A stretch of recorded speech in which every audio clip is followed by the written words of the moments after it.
However, investigative journalist and royal biographer Tom Bower found it to be a deeply telling encounter. Right at the beginning of her interview, Meghan made it clear she wanted to hit the ground running, says Mr. Bower. If you watch the video of the four of them, both William and Kate grimace, and William looks up at the ceiling as she says that. It was clear she wanted to become a campaigner and a celebrity. Harry whispered loudly, "Wedding first." Meghan laughed and said, "You can multitask." Even at the time, people said it would never work out. It doesn't take the benefit of hindsight. During research for his explosive account of the rift between the Sussexes and the royal family, published in paperback this week, Mr. Bower discovered that Meghan had constantly sought platforms to speak before meeting Harry, and had, in his opinion, been constantly shunned in her attempts. She wanted to be Angelina Jolie, a celebrity and a famous influencer. But she was irrelevant, he claims. Being with Harry gave her that opportunity and she played him from the start. Harry was groomed by Meghan. Her wedding guests were all Hollywood, not family, which shows her agenda. She always wanted to go back to Hollywood. The clues, it seems, were all there. And the fallout from Meghan's collision with the royal family has been intense. Less than 5 years after that fateful joint interview, during which Harry, William and Kate were fully at ease in others' company and Harry was buoyant and passionately focused on the charitable work to come, the brothers are estranged, and Harry continues to pour scorn on their previous close bond. On the eve of publication of his devastating memoir, Spare, leaks and interview trailers which have, in Mr. Bower's opinion, revealed how low Harry is prepared to sink to trash his brother's reputation, the biographer is speaking out about the crisis engulfing the House of Windsor. This, he makes clear, is no farce. It is a tragedy, and it is hugely damaging to the royal family and to the reputation of Britain, which relies heavily on the royal family as a symbol of stability and probity, he says.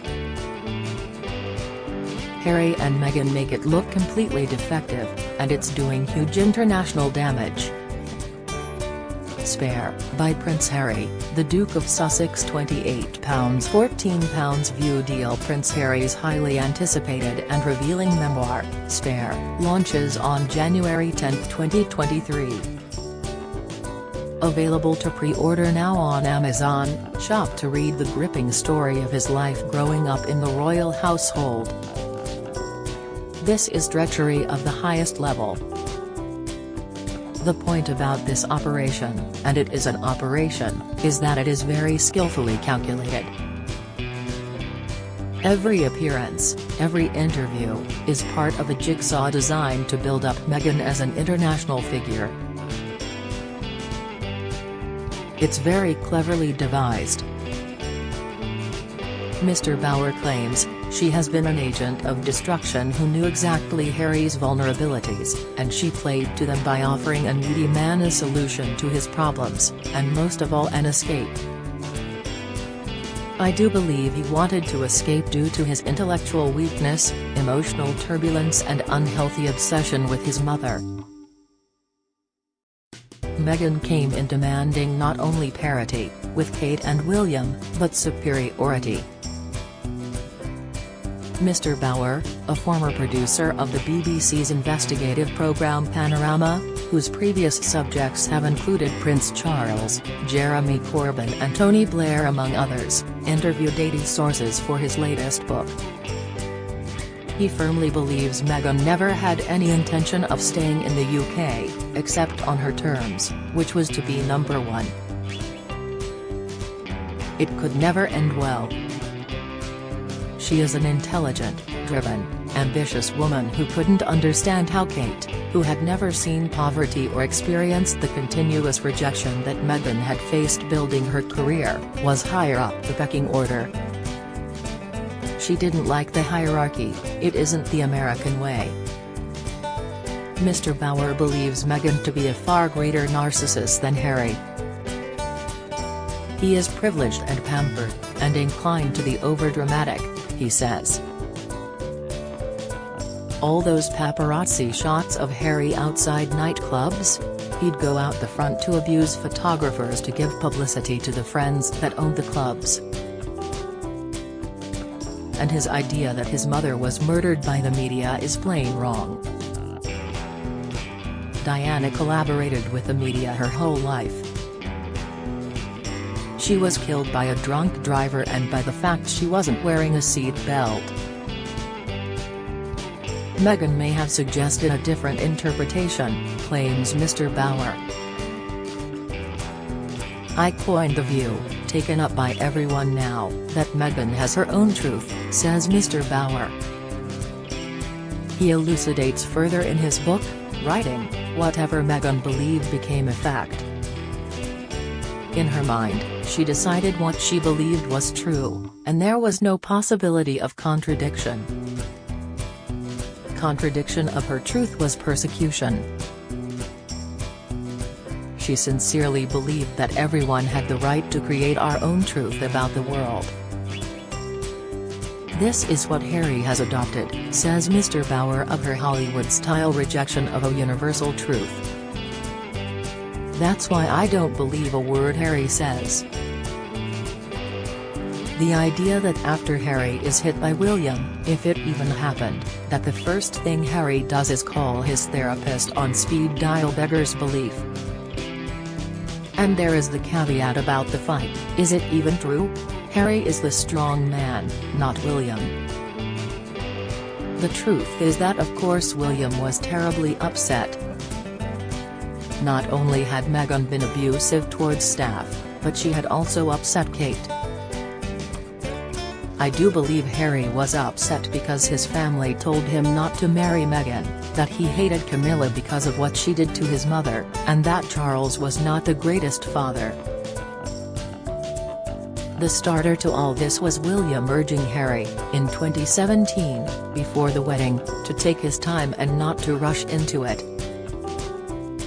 This is history, it happens in families all the time, but what is so shocking is that Harry is so disloyal.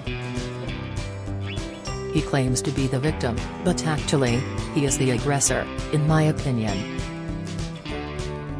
It's very cleverly devised. Damaging your brother and your father, and then saying you would love to have your father and brother back is an old trick. You have to attack to defend yourself.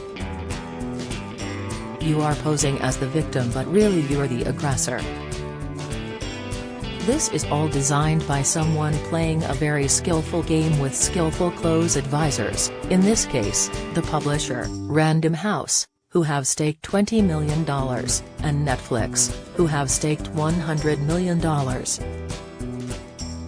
According to Mr. Bauer, the casualty is the royal family, these harmless people whose only purpose in life is to do good and serve the community, being traduced by Hollywood and publishers to increase their profit margins.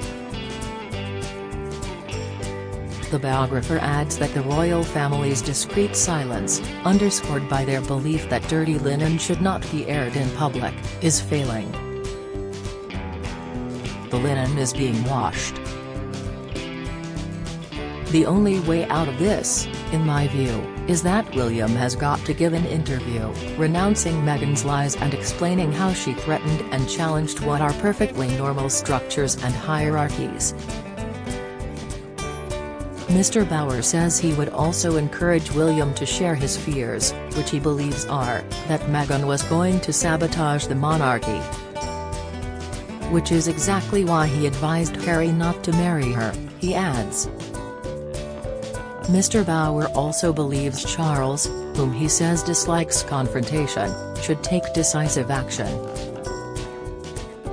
His advisors, who on the whole are second-rate, can't understand the challenge he is facing internationally and with young Britons who sympathise with Meghan and Harry. Since the leaked revelations about the alleged altercation earlier this week, popular opinion in the UK has sided with William for showing backbone in confronting his brother. But Mr. Bauer insists this is a particularly British way of reading the situation. That is not true in the rest of the world. If you believe that Meghan is a gifted saint, people will think William has behaved appallingly. Mr. Bauer disagrees that Harry and Meghan's halo is being tarnished in America. He says there was a moment after Oprah where they lost some support, but since then their appearances at various award events have been glorified, by the Democrats, in particular. One reason for this, he claims, is that the Sussexes' advisors carefully select platforms that promote their point of view. One of the great frustrations of this constant parade of their views is that they are never challenged. Mr. Bauer cites an example. In the Netflix documentary, Meghan said she had done research before meeting Harry for the first time. This contradicts entirely what she said to Oprah. The investigative biographer is particularly dismayed that when the couple were in the UK for the Queen's funeral and staged their walkabout with William and Kate, the films were already edited, the books were already edited. All this file and invention is so duplicitous. Depressingly, Mr. Bauer predicts only more of the same. The next is Meghan's book, he says, wearily. I think she will attack Camilla, she will attack Charles, and probably even the Queen. I think eventually they will exhaust the public appetite for recriminations, but there is a huge amount still to come. Harry knows an enormous amount about the secrets of the Windsors. He will keep this saga going. Sadly, Mr. Bauer believes there is little chance for reconciliation. Who would want to reconcile with someone who has caused so much hurt? It's inhumane. All I can see is a great tragedy happening to the Sussexes. Meghan is a restless agent, not someone who can ever sit still.